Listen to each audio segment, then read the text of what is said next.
Welcome to the More Happiness, Less Suffering podcast. I'm Cayce Howe, Senior Meditation and Dharma Teacher for Inside LA. And I'm Dr. Monisha Vasa, Psychiatrist.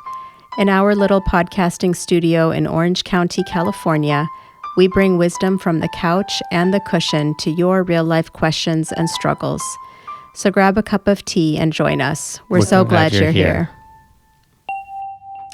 And welcome back to the More Happiness, Less Suffering podcast. We're so glad to have you back with us.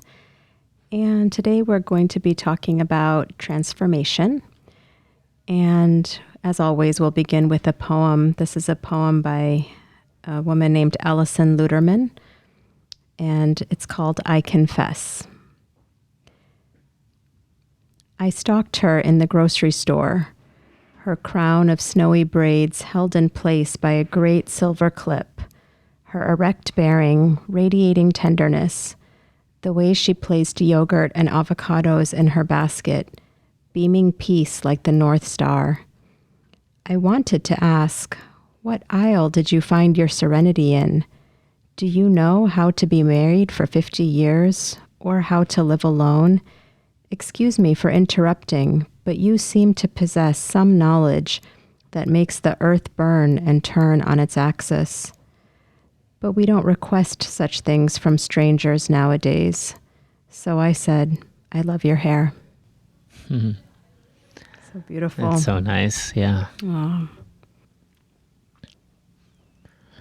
Yeah, so I listening to that, talking about transformation and maybe about, how we could find it in the here and now, which is kind of a big topic, of course. People want to find this liberation, this peace right where they are. And, maybe we're not just, seeing it. And, I just like that. It's very, very beautiful poem. And it really points to seeing something extraordinary in the ordinary. Yeah, exactly. I was just going to say that it's seeing something extraordinary in the midst of grocery shopping, and noticing and paying attention to that. And I wonder sometimes how maybe those types of moments, or maybe we could even look at them as opportunities, maybe surround us all the time, but we're just not seeing them as opportunities.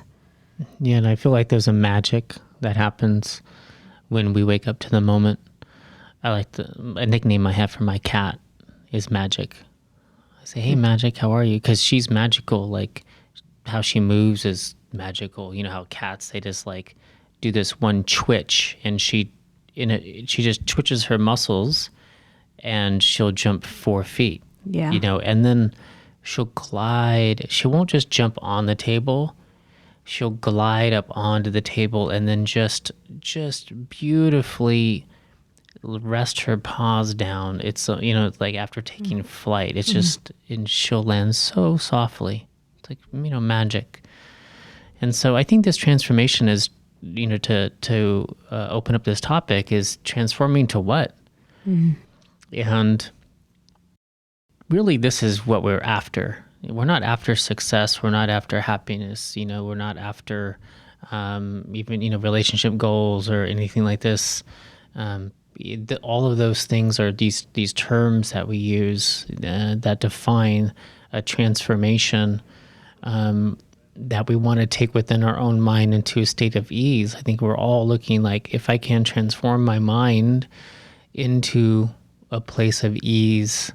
Even, like I said, we're not necessarily looking for happiness. Happiness is something that's temporary. It's an up, so there's a down.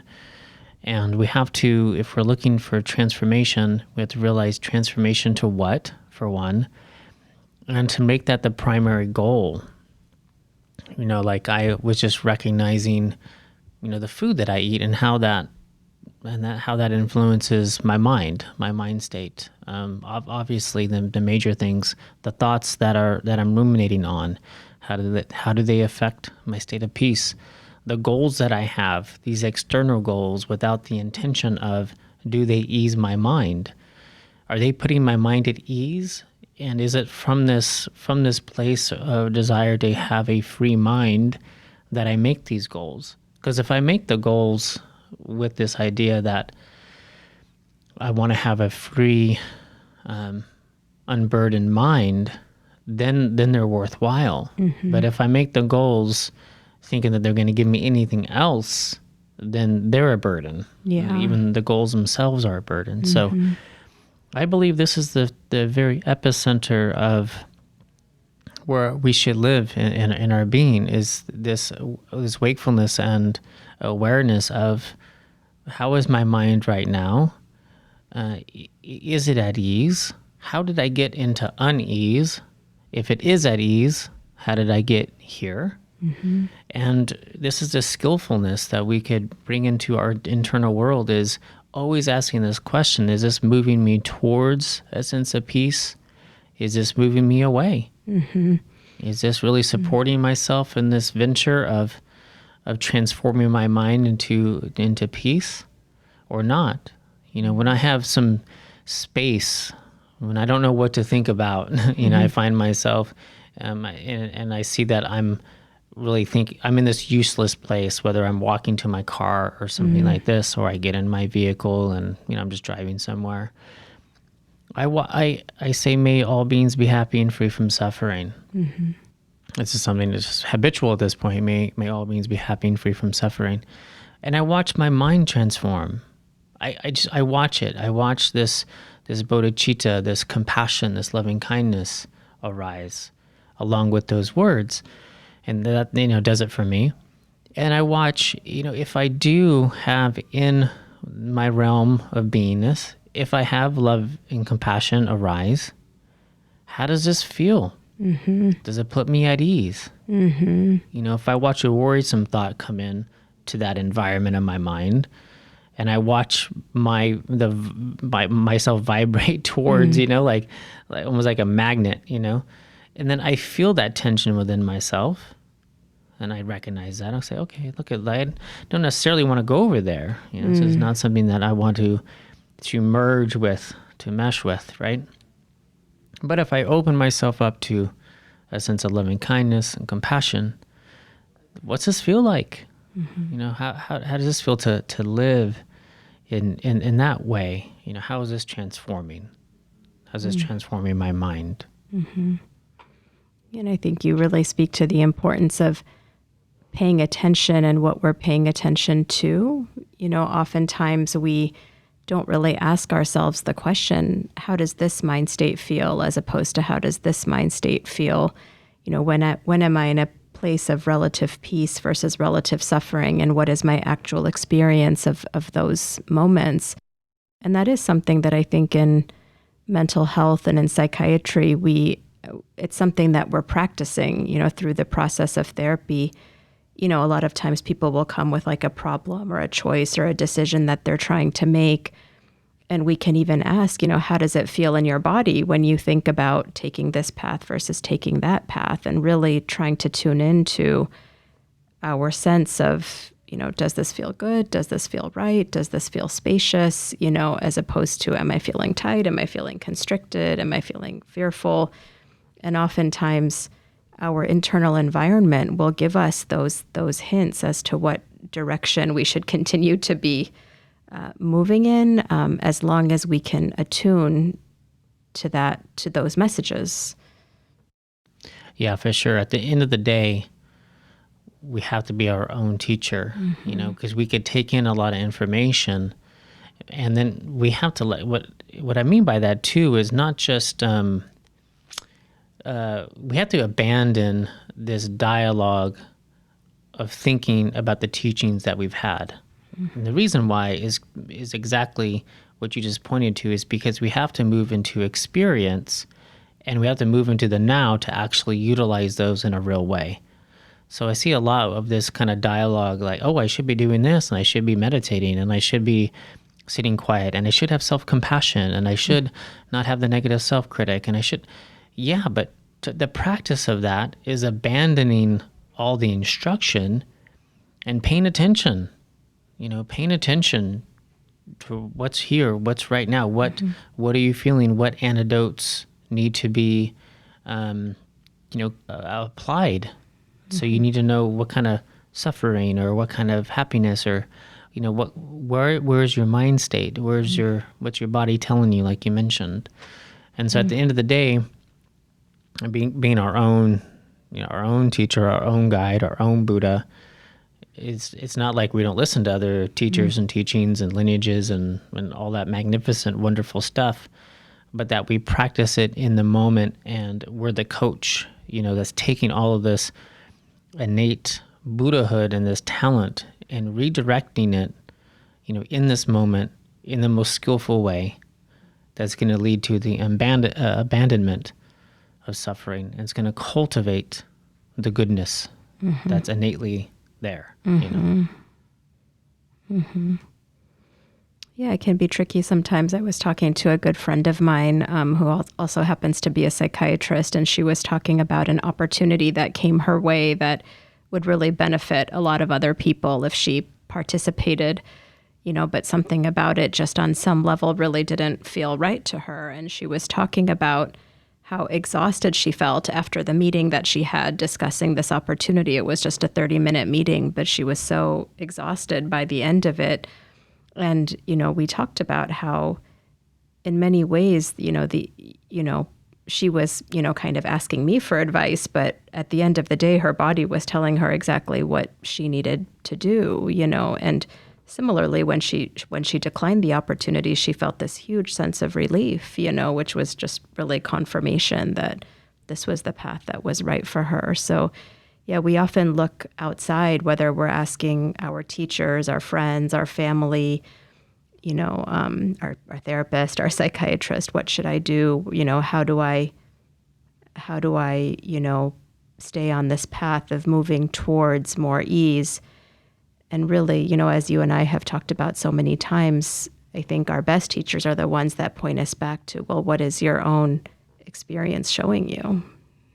Yeah, and this whole world that opens up to us when we are here for it, we could actually pick up on those things. Yeah. It's very difficult when we're lost in the past, and we're in that rehearsing and rehashing mental state. We're missing so much. But then if we open ourselves up, then we could really be present.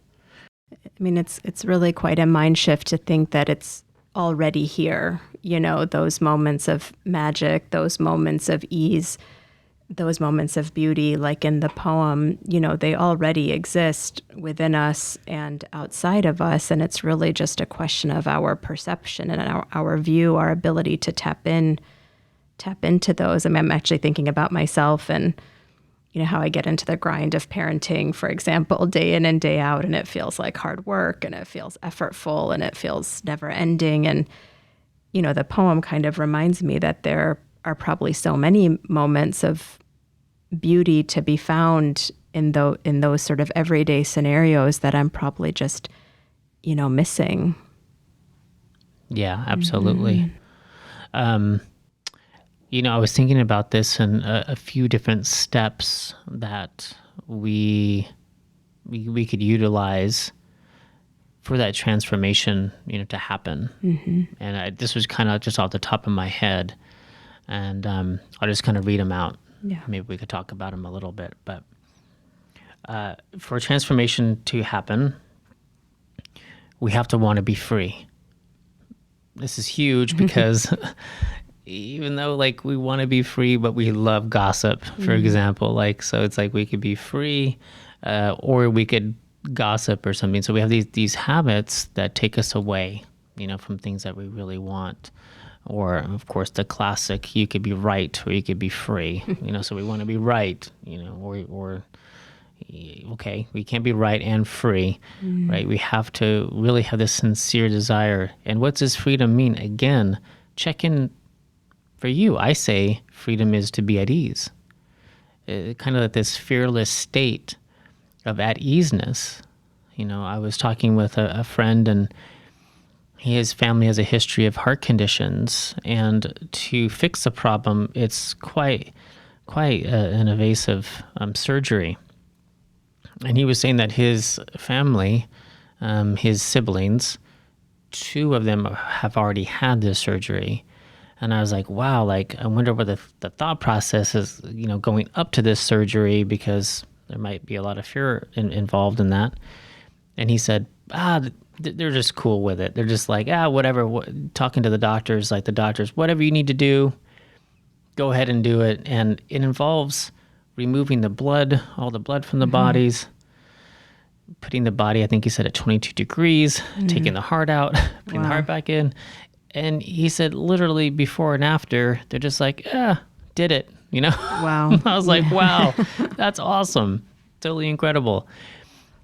And, that mind state of such resilience and being at peace with what is, I mean, that's just a wonderful example of it. But we have to want that, because we have little choices, that deciding factors of like, oh, I can go over here and have a meal of suffering, or I could eat this really good stuff over here. And a lot of times we choose, and I'm talking mentally here, like we could chew on the good or not so good. And what are we choosing? Are we really choosing in the moment to quote unquote be free, to be at ease? Or are we choosing stuff that leads us down the road of more and more suffering, right? So we have that one. The second one we have to realize that we're suffering. Yeah. So this goes along with the number 1, is that, hey, we have to realize that gossiping, just because it's like a subtle little thing that we do, hey, that doesn't feel that good. We have to wake up to that. We have to wake up to, the other side of the coin is when I pick people up, when I buoy people up, when I tell them how awesome they are, when I share content, I share from a friend or something that I help support somebody else, this feels better. Yeah. So we have to know and be aware of the difference. And then we have to learn a way. We have to learn a way of transformation. And this could be huge, whatever works for you. If you're a Christian and that works for you, awesome. Learn a way of transformation. The only thing that I like to rely on is, pick something that's been working for a while, that other people have done, and it's repeatable. That's probably a good place to start. That's what I love about Buddhism. I love the long lineage. I love the Tibetans, for example, have been turning out enlightened beings like an assembly line for hundreds, if not thousands of years, So it works, right? So pick something that there's a lot of history behind it. We have to believe in ourselves. This is the 4th thing. It's not just for the Buddhas. It's not for just the Christ, Krishnas, Muhammad's. It's everybody. Like, we all have the Buddha nature. We have to believe in ourselves. And I would just add to that, from a mental health perspective, we have to believe we deserve it. Great, yeah. Because that's a real kind of self-limiting belief that I think we find in therapy quite a bit, that we can believe that it's possible, but we may not believe that we deserve it. So that's one to work with also in sort of that category. Wonderful. And the 5th one, and this speaks to my own inner procrastinator. Like, I'm a master. I have like PhD in procrastinating. We have to do it. We could have all the knowledge in the world. We have to do it. So we have to want to be free. We have to realize what suffering is. We have to learn a way of transformation. We have to learn a way out. We have to believe in ourselves enough to do it, and we have to know that we deserve it. And then we have to do it. And it's through that doing, of course, that we get the fruition. In the path of meditation, we have listening, contemplation, and then we have the meditation. So this is the doing. And then we have the fruition, right? So we have to we have to do more than just listen and contemplate. We really have to do it, and then the fruition comes. And that's the real enthusiasm, is when we see results. We get enthusiastic, like, oh my gosh, this is working. I'm really feeling better about myself and about things and whatnot. And that propels us to do more. Yeah, absolutely. Absolutely. And what I love about those steps is they're not necessarily time dependent. It's not like, step 1 takes 1 year, step 2 takes 2 more years, step 3 takes 3 years. True. those are all sort of steps that kind of interweave and intermingle and really could happen in any moment of time, any intersection of time and space. All of those could come to pass, So sometimes I think we get intimidated by the idea of this process of finding freedom from suffering and transformation to be sort of a long, effortful journey that we need to embark on. And maybe, there are elements of that, but also, maybe there are moments where we just wake up and see it, when all of those factors align, and I think that happens in therapy quite a bit too, that yes, there are sort of the long, effortful stretches, and sometimes there are just the moments where things click and fall into place and we can see. Mm-hmm. Yeah. All right. So, we want to end like we usually do. We're going to end with a little meditation, and hopefully you can follow along with us. Of course, if you are operating a vehicle, something like that, then just allow these words to kind of land in your realm of experience. But if you're in a nice, quiet place, or maybe not so quiet, just a place that you can turn inward, so you can close your eyes if you like.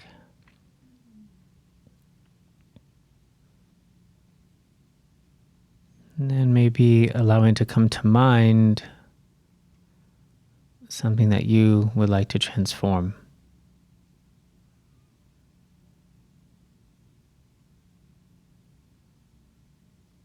And again, making this something internal.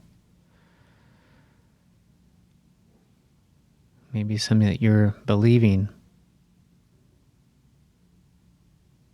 about yourself or the situation that you're in, that you could find a bit different perspective on.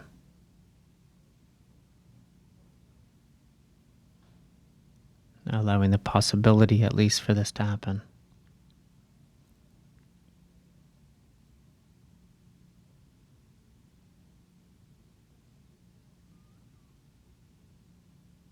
And even by allowing a new possibility,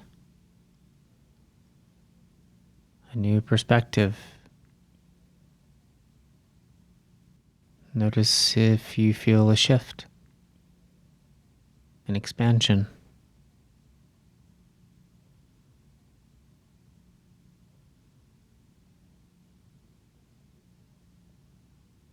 Maybe the mind is saying it's going to be like this, or this is what that meant.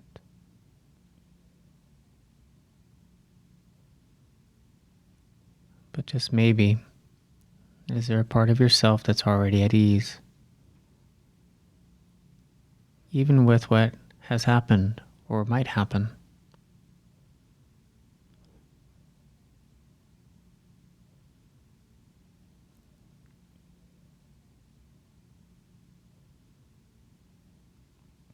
And if you find a bit of space, feel free to rest in it.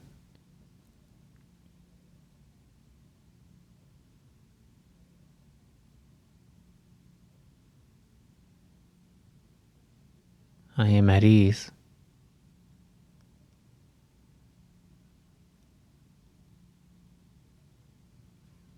I am already at ease in this moment in my life.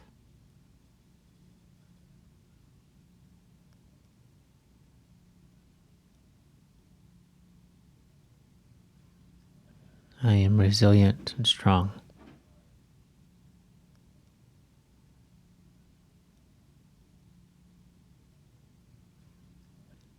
And wishing this not only for yourself, but for all beings.